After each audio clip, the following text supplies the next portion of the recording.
Introduction. In forced marriage, there is no freedom to choose your life partner. Maranao tribe considered forced marriage as part of their culture. Blackmail is the way of parents to force their child. This marriage was crime for other people, but in Maranao tribe, they ignore it because it's part of their culture. Other parents don't consider the feelings of their children. Young women are the common victim of forced marriage. Because of their young age, their parents can easily convince them to marry. In other countries, there is a rate of men being also forced.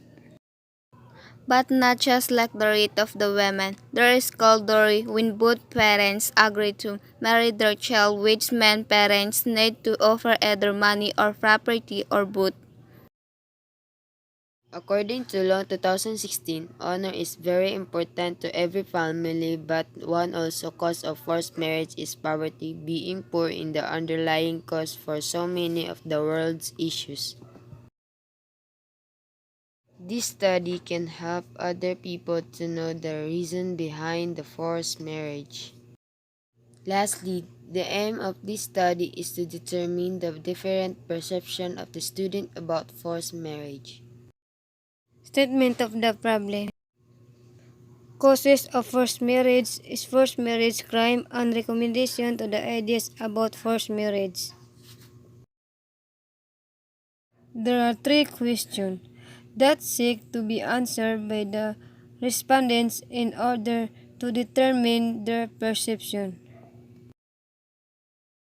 Significance of the study.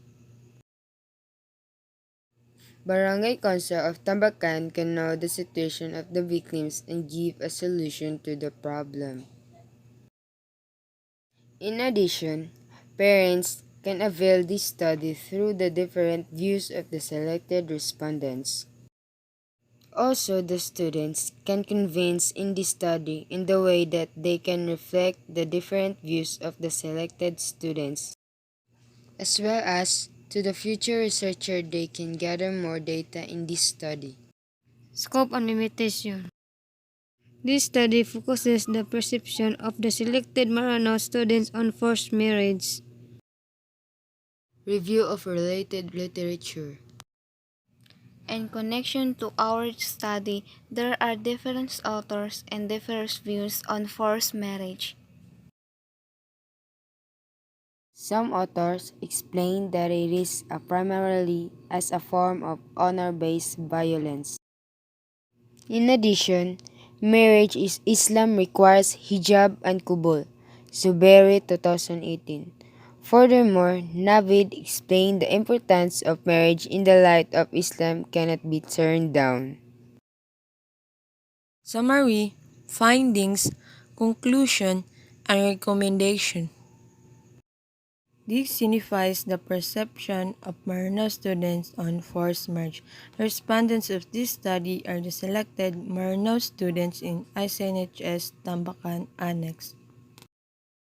The research instrument used by the researcher is one-on-one interview with the selected respondents and approval letter that's signed by the research teacher and school in charge of the school. The researcher used the methodology to determine the perception of grade 11 Maranao students on forced marriage. From the gathered data, there are findings that came from the answers of the respondents. The results are mostly of the respondents' answer, money, and politics. Most of the answers of the respondents are no. Many of them answers education is a weapon in forced marriage. Conclusion. Based on the findings of the researcher concluded that the perception of grade 11 Maranao students on forced marriage are most of the grade 11 Maranao students considered money, politics, and business as causes of forced marriage. Most of the Marano students in grade 11 answered no and other answered yes and maybe. The grade 11 Marano students advised that children must pursue their education.